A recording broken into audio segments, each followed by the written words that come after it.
Hey, Bears Nation. Welcome to Bears News Fan Report.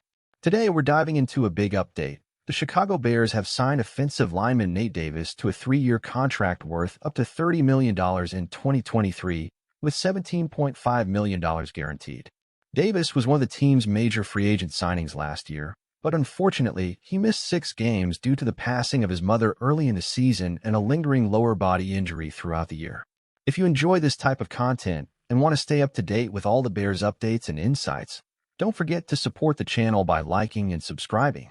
Nate Davis's absence and its impact.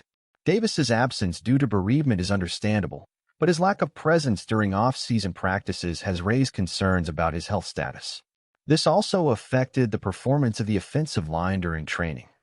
Could Davis lose his starting position? Let's break down the details. Davis practiced in the early days of training camp, but as of July 19th reports, he was absent, and Ryan Bates, a contender for the starting center position, took his reps. Bill Zimmerman from Windy City Gridiron believes that if Davis continues to miss practices, as he did last year and during OTAs, his starting position could be at risk, possibly paving the way for Ryan Bates. Why is this important? At 27 years old, Davis will be crucial this season. The veteran guard missed 4 games due to an ankle injury in 2023, and it will be beneficial for him to start the 2024 season in good shape. The Bears added Bates and Coleman Shelton this offseason, and both are currently competing for the center position. Chicago won't be able to achieve continuity on the offensive line until this is decided, and a Davis injury could further complicate the situation. What's at stake? If Nate Davis cannot practice regularly and perform well, he might lose his starting spot, and we could see Shelton and Bates starting. However, if Davis plays well, it would allow Bates to get more reps as a center and possibly start there. Protecting quarterback Caleb Williams, who was the first pick in this year's draft, is of utmost importance. Zimmerman also believes Bears coach Matt Eberflus may have sent a subtle message to Davis during the veteran minicamp held from June 4th to 6th.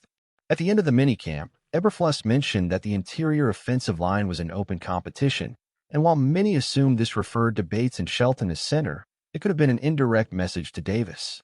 In 11 games with the Bears last season, Davis played 663 snaps as a right guard, with 384 in pass protection and 279 in run blocking. He allowed 1.0 sacks, 7 quarterback hits, and 21 pressures, according to Pro Football Focus. If Davis can stay healthy, the Bears also have 2 promising young talents on the offensive line, Kevin Jenkins and Darnell Wright.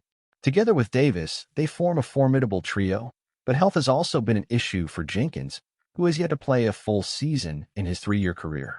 Key questions for the future. Beyond health and longevity on the line, there's the question of who will be the snapper.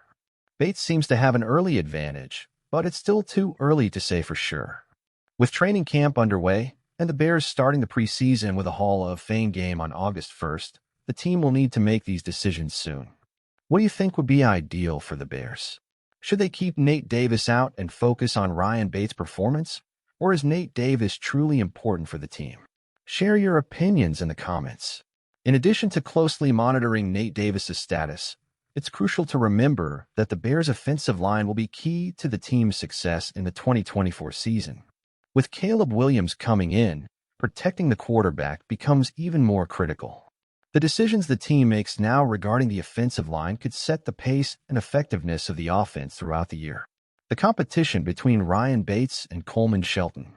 The competition between Ryan Bates and Coleman Shelton for the center position is also crucial. If Bates can stand out and establish himself as a starter, it could impact the dynamics of the offensive line and how other players adjust. The same goes for Shelton, who is also fighting to secure his spot. Another key player to watch is how young talents like Tevin Jenkins and Darnell Wright develop. Jenkins, despite his injuries, has shown a lot of potential, and Wright, as a new addition, brings a fresh level of energy to the offensive line. How these players fit in and collaborate can be a determining factor for the overall effectiveness of the line. Conclusion. Finally, it's important for the team to maintain a balanced approach, focusing not only on Nate Davis's health and performance, but also on the overall cohesion of the offensive line. The ability of all players to adapt and work together will be crucial for the Bears' success in 2024. We want to hear from you. How do you think the Bears should handle Nate Davis's situation and the competition on the offensive line? What are your expectations for the season with Caleb Williams at the helm? Share your thoughts in the comments below. As a Bears fan, I see Nate Davis's situation as a critical point for the 2024 season. The offensive line is crucial for the success of the offense, especially with a rookie quarterback like Caleb Williams taking the field. Davis's health is a decisive factor. If he can stay healthy and return to a high level of play, it will be a significant boost for the Bears' offensive line. His experience and skill are valuable and can provide the necessary stability. The competition between Davis, Ryan Bates, and Coleman Shelton can be beneficial for the team. Having quality options and players challenging each other can elevate everyone's performance. Bates and Shelton have the potential to bring new dynamics to the line, which could be advantageous. In summary, Nate Davis's situation is a central aspect for the Bears this season. Keeping Davis healthy and ensuring the offensive line functions cohesively will be crucial to protecting Caleb Williams and the team's overall performance. I'm optimistic that with the right decisions and player development, the Bears can build a strong and competitive offensive line for 2024.